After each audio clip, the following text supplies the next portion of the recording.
ചിലന്തി അമ്പലം. ലോകത്തിലെ തന്നെ ദുർഗാസങ്കല്പത്തിൽ ചിലന്തിയെ ആരാധിക്കുന്ന ഒരേയൊരു ക്ഷേത്രം.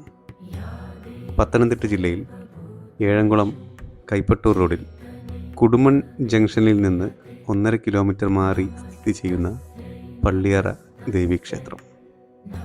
ചിലന്തിയമ്മയോട് പ്രാർത്ഥിച്ച് പൂജ കഴിപ്പിച്ച് പ്രസാദം കഴിക്കുകയും ഭസ്മം ശരീരത്തിൽ പുരട്ടുകയും ചെയ്ത് ഇവിടുത്തെ കിണറ്റിലെ ജലം കുടിക്കുകയും ചെയ്താൽ ഏത് കൊടിയ ചിലന്തി വിഷവും ശരീരത്തിൽ നിന്നും ഇറങ്ങും എന്നതാണ് ഇവിടുത്തെ വിശ്വാസവും അനുഭവങ്ങളും.